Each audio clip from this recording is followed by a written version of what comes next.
Good morning everybody. आज की class में हम नगरीकरण के जो फैक्टर्स हैं उनके बारे में चर्चा करेंगे।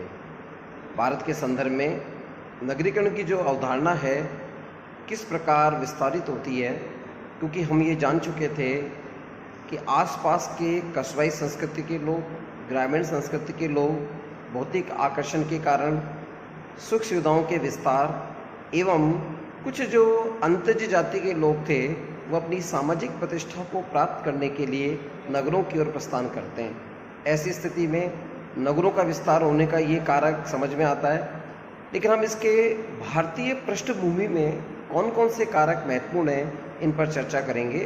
क्रमशः आज का पूरा फोकस इसी बिंदु पर रहेगा।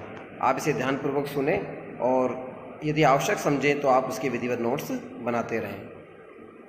भारत में नगरीकरण की जो कारक की बात आती है तो नगरीकरण नगरों की वृद्धि के प्रोत्साहन देने के कारक के रूप में उत्तरदायी कारक है।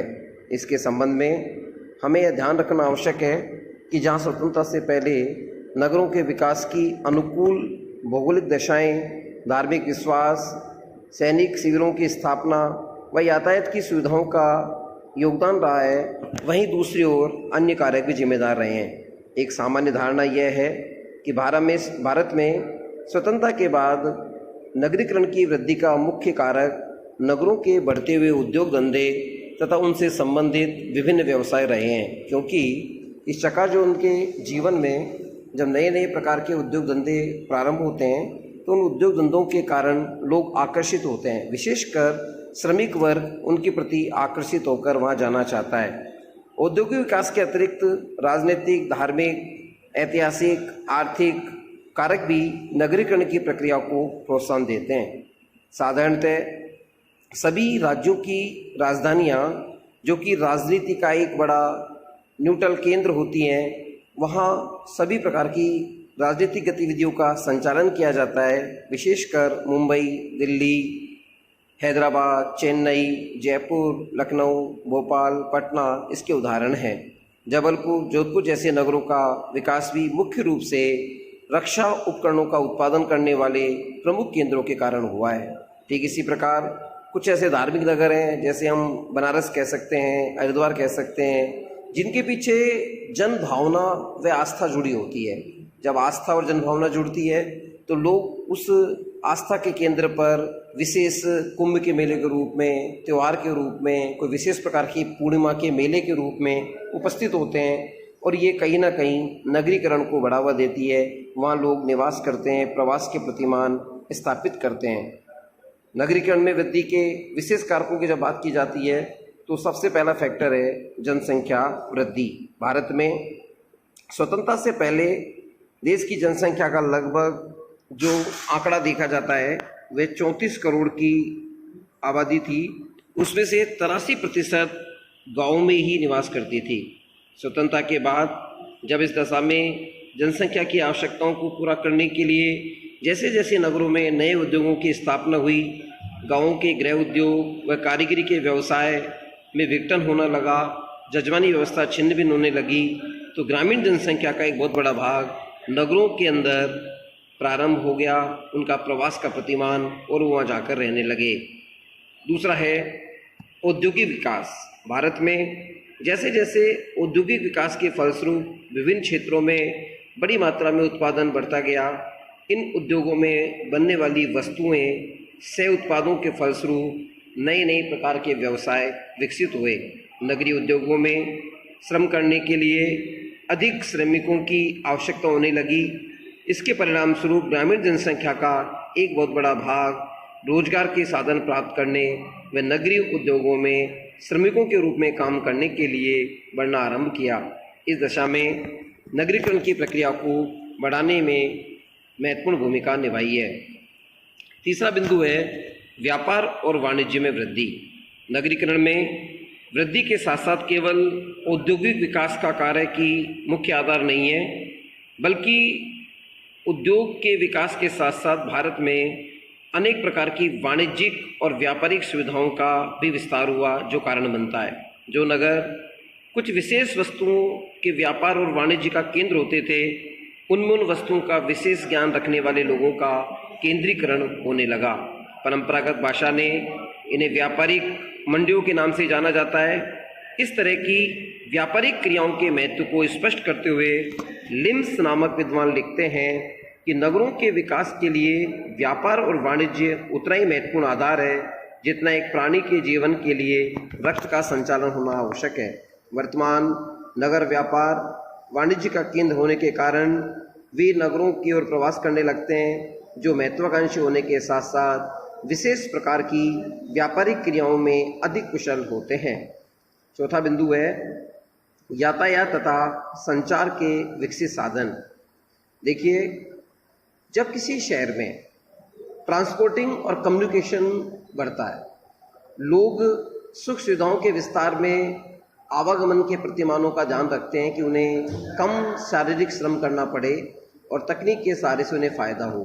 तो जब हर जगह यातायात ट्रांसपोर्टिंग की मिनी बसें, वाहिनियाँ, मेट्रोज़, ट्रेन ये जब सहजता से उपलब्ध होती हैं तो लोग नगरों में जाने के लिए उत्सुक होते हैं। उन्हें पता होता है कि हर चीज़ टाइम टेबल के हिसाब से चल रही है, सड़कों का निर्माण हो चुका है, तेज गति की गाड़ियाँ चल रही हैं।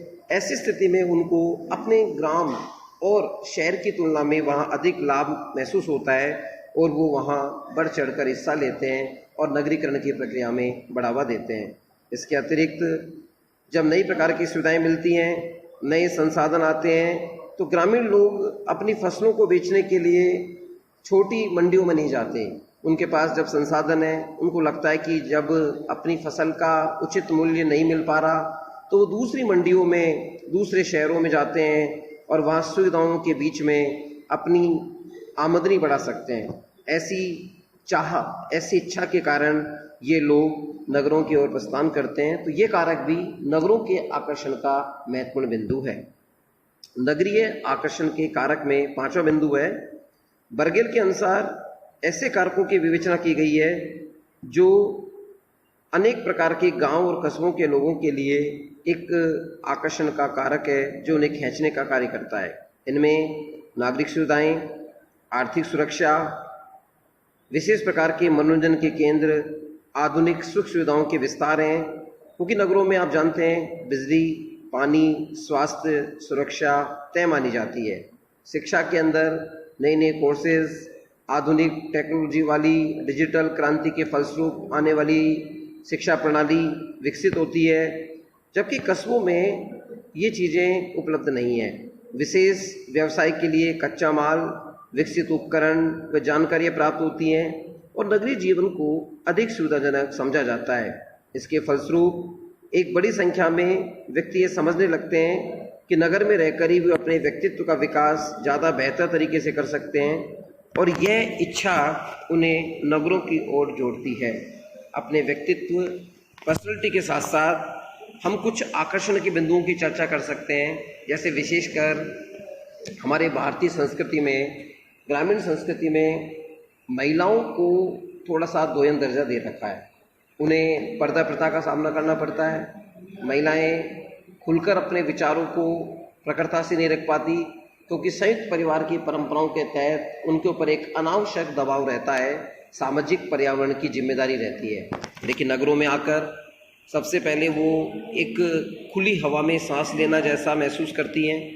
वो अपनी मन की इच्छा के द्वारा मौसम के अनुसार, अपने शरीर की सुविधा के अनुसार किसी भी प्रकार का वस्त्र परिधान पहन सकती है। उनके ऊपर कोई परंपरावादी समाज का दबाव नहीं होता कि उन्हें पर्दा करना ही करना है या फला वस्त्र पहनेंगे तो परिवार की इज्जत उछलेगी। ऐसी चीज़ें वहाँ गौण हो जाती हैं और नगरों में उन्हें लगता है कि वो अपने पर्सनैलिटी डेवलपमेंट के हिसाब से किसी भी वस्त्र आभूषण को पहनकर अपने व्यक्तित्व में चार चांद लगा सकती हैं। द्वितीय आधार पर हम देखें तो आकर्षण में सुविधाएं तो हैं, कुछ बड़े बड़े मॉल्स जहाँ पर घरेलू उत्पादन की ऐसी वस्तुएं मिलती हैं।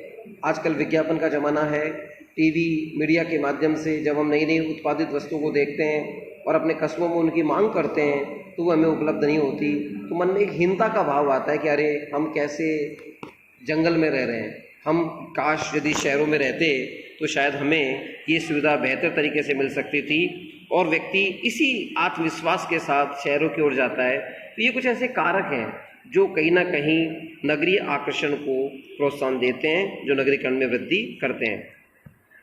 प्रोत्साहन कारक के रूप में नगरीकरण में वृद्धि से संबंधित अनेक दशाओं को बर्गेल ने प्रोत्साहन कारक का नाम दिया, जिसके अंतर्गत वे दशाएं आती हैं जो गांवों और कस्बों को कुछ आंतरिक दशाओं के कारण वहां के निवासियों को अपना क्षेत्र छोड़ने के लिए प्रोत्साहित करती है।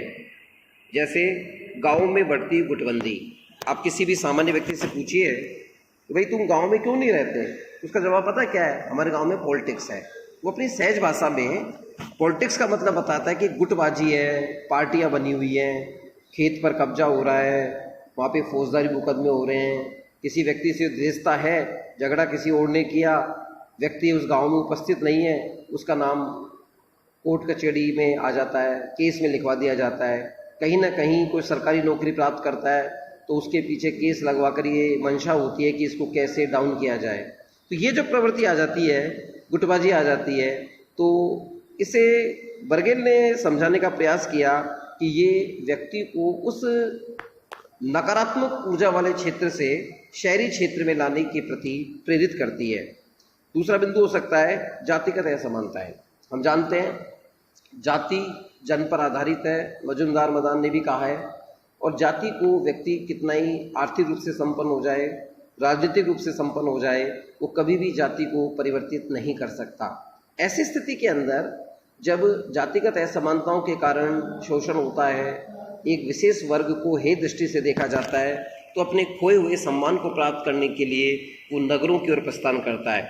उन्हें लगता है कि नगर में जाकर उनको सही प्रकार से अपनी आवश्यकताओं की पूर्ति हो सकती है और कम से कम वो अपना खोया हुआ स्वाभिमान प्राप्त करेगा जो जातिगत आधार पर उसे नहीं मिल पाया था। गांव में उसके पीने के कुएं, ट्यूबवेल अलग होते हैं, वो ऊंची जातियों के साथ मकान बनाकर नहीं रह सकता, धन का संचय नहीं कर सकता, और दबंग जो जाति हैं जिन्हें एम.एन. श्रीनिवास ने प्रभु जाति का नाम दिया, उनकी मानसिक उन्हें अधीनता करनी ही पड़ती है।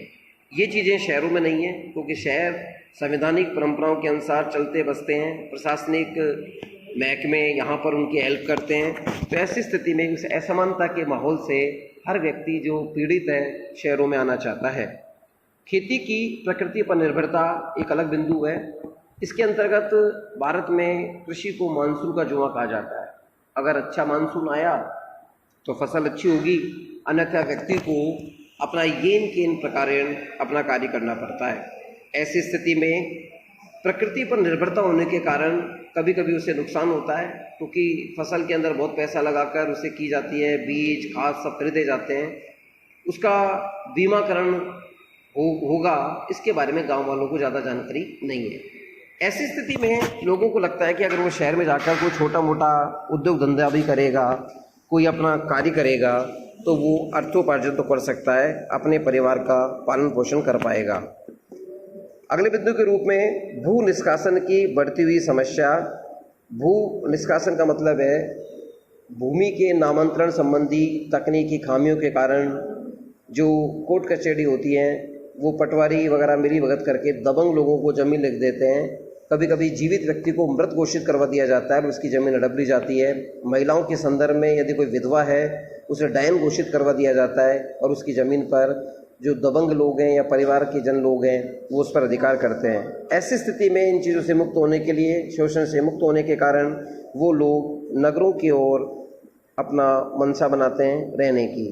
इसके अतिरिक्त नगरों में स्थित ग्रामीण नातेदारों की सलाह एक महत्वपूर्ण दशा है। कई बार क्या होता है, रिश्तेदारों में कंपटीशन होता है कि उसकी लड़के की नौकरी लग गई, वो लड़का अभी पीछे है, तो उसको प्रेरणा मिलती है और वो शहरों में जाकर कुछ अच्छी तरक्की करने के लिए कोचिंग सेंटर ज्वाइन करता है। फिर प्रतिष्ठाजनक माना जाता है कि फला का व्यक्ति पटवारी बन गया, टीचर बन गया, फर्स्ट ग्रेड लेक्चरर बन गया, आरएएस बन गया या जुडिशियली उसका सिलेक्शन हो गया, तो लोग उसको प्रेरणा बनाकर रिश्तेदारों की प्रेरणा से भी शहरों में उड़ जाते हैं। उनको लगता है कि वहाँ रहकर उन्हें बेहतर अपनी प्रतिभा प्रदर्शन का अवसर मिलेगा और वो इस तरह नगरीय संस्कृति में रच बस जाता है एक बार नगरों के प्रति उसे आदत होगी, वह रहने का प्रतिमान स्थापित होगा, निश्चित तौर पर वो भविष्य में उसी आसपास के क्षेत्र में निवास बनाकर रहने की इच्छा जाहिर करता है और कई बार अपने परिवार सहित वहाँ पर निवास करता है। तो ये एक ऐसा कारक है जो हिडन कारक है, जो नगरीय संस्कृति में वृद्धि का एक महत्वपूर्ण बिंदु बन सकता है। इसके अतिरिक्त ग्रामीण जीवन में तरह तरह के संघर्ष, तनाव बढ़ने के कारण गुटबाजी में वृद्धि होती है। ग्रामीण जीवन में संघर्ष देखा जा सकता है। फलस्वरूप वहाँ का जीवन असुरक्षित समझकर नगरों में आकर लोग रहने लगते हैं। गांवों और कस्बों की सामाजिक संरचना पर अब जातिगत असमानता का प्रभाव पड़ने लगा है। सामाजिक परिस्थिति में प्रदत्त परिस्थिति की तुलना में अर्जित परिस्थिति का महत्व कम होने के कारण लोग अपनी अर्जित परिस्थिति को प्राप्त करने के लिए शहरों में आते हैं। खेती का व्यवसाय प्राकृतिक दशाओं पर निर्भर है, फसल नष्ट हो जाती है। ये सारे तनाव विशेष करके उन संस्कृतियों में नहीं होते और इसलिए ग्रामीण संस्कृति के लोग नगरों में आकर निवास करना चाहते हैं। अगला बिंदु है जजमानी व्यवस्था का विघटन। जजमानी व्यवस्था क्या है? वाइजर नामक विद्वान ने स्पष्ट किया, सेवाओं के बदले में सेवाओं का आदान प्रदान जब चलता है, इसे ग्रामीण संस्कृति के महत्वपूर्ण संरचनात्मक बिंदु के रूप में हम जजमानी व्यवस्था कहते हैं। जजमानी व्यवस्था में हर जात का एक अपना सिस्टम होता है कि वो लोग किन्हीं लोगों के काम करेंगे, बदले में उन्हें अन्य जाति के लोग अपनी सेवाएं प्रदान करेंगे। परंपरागत रूप से गांव में, कस्बों में बहुत सी जातियों के लोग जीवन यापन का मुख्य आधार जजमानी व्यवस्था को मानते थे, लेकिन आज़ादी के बाद इसमें काफ़ी परिवर्तन हुआ है। अब कोई बिजनेस टैग नहीं रहा कि फला जाति करेगी। कोई भी व्यक्ति किसी भी प्रकार का व्यवसाय करने के लिए स्वतंत्र है। आज पंडित जी रिबॉक के शोरूम में जूते का शोरूम खोल के बैठ सकते हैं और बैरवा जी ज्योतिषीय ज्ञान लेकर कुंडली सॉफ्टवेयर से कुंडली बना सकता है, क्योंकि आज सबको अपना रोजगार प्राप्त करने का अधिकार है। जबकि जजमानी व्यवस्था में किसी भी व्यवसाय का संबंध जाति के साथ होता है। परंपरागत लोग नाई, धोबी, बढ़ई, सुनार, माली, दानक, पुरोहित अपनी सेवाओं को कुशलता देने के बाद गांव के कस्बों में जीवन यापन में समुचित साधन प्राप्त नहीं कर सकते थे। इनमें असमर्थता व्यक्त करते थे, क्योंकि यहाँ का परंपरागत आधार जजमानी व्यवस्था था। जबकि नगरों में जाकर ये लोग प्रोफेशनली व्यावसायिक आधार पर अपनी सेवाएं देने के लिए स्वतंत्र थे। वह उन्हें अधिक धन की प्राप्ति होती थी। तो जैसे मान लीजिए नाई वह कटिंग का काम कर रहा है और जजमानी व्यवस्था में उसे केवल अनाज मिल रहा है, वही अगर शहर में आके दुकान खोलेगा तो शायद 500-700 रुपये कमाएगा।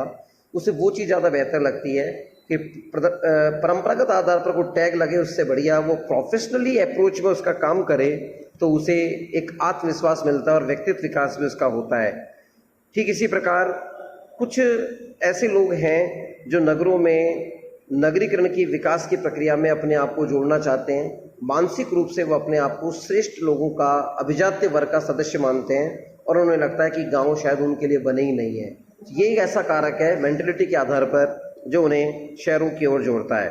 राजनीतिक कारक के रूप में नगरीकरण की प्रक्रिया को प्रोत्साहन देने में वर्तमान राजनीतिक दशाओं का बहुत बड़ा महत्वपूर्ण स्थान है।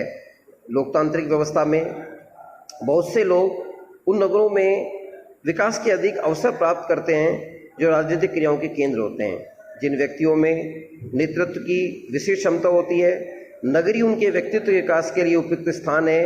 यही कारण है कि अनेक छोटे नगरों में रहने वाले लोग उस नगर में आकर बसना अधिक उपयोगी समझते हैं जो किसी राज्य की राजधानी के रूप में होते हैं।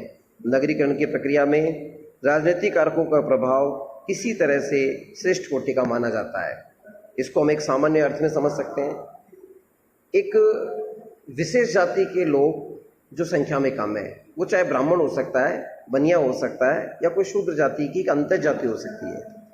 जब इलेक्शंस आते हैं, हम सभी जानते हैं कि संवैधानिक आधार पर सबको मतदान करने का अधिकार है, लेकिन यह भी बात अनछुई नहीं है कि लोग जानते हैं कि दबंग जाति के लोग, जो डोमिनेट कास्ट के लोग हैं, वो सबसे पहले उन संख्यात्मक आधार पर जो लोग छोटा समूह है उनके वोट वो पहले डाल देते हैं। जब वो मतदान केंद्र पे पहुंचते हैं उन्हें पता लगता है कि उनका वोट डल गया, मतलब उन्हें उनके मतदान के अधिकार से भी वंचित रखा गया है। तो ऐसी स्थिति में ये लोग सोचते हैं कि जब हमको राजनीतिक रूप से चेतना होने के बाद भी मतदान करने का अधिकार नहीं है, तो उनका मन करता है कि यहाँ से जाएं और ऐसी खुली हवा में जाकर जीवन बिताएं जहाँ कम से कम अपनी मर्जी से वो मतदान तो कर पाएं। तो लोकतांत्रिक परंपराओं का निर्वहन करने के लिए ये लोग ग्रामीण क्षेत्रों से शहरी क्षेत्रों में आते हैं, वहाँ की सूचियों में अपना नाम जुड़वाते हैं और वहाँ आकर वहाँ के एक नियमित वासिंदे के रूप में नगरीकरण की प्रवृत्ति को बढ़ावा देते हैं। प्यारे विद्यार्थियों, ये हमने संक्षिप्त टॉपिक के रूप में नगरीकरण को प्रोत्साहन देने वाले कारकों के बारे में चर्चा की। अगली क्लासों में मैं क्रमशः नगरीकरण के क्या परिणाम होते हैं और उसके अलावा नगरीकरण के जो समस्याएं हैं उनके बारे में चर्चा करूंगा। आशा ही नहीं, पूर्ण विश्वास है आपको ये सार्थक जानकारी आपके काम में आएगी और आप परीक्षा में अच्छे अंक प्राप्त करके उत्तीर्ण होंगे। आपने धैर्यपूर्वक सुना, उसके लिए धन्यवाद।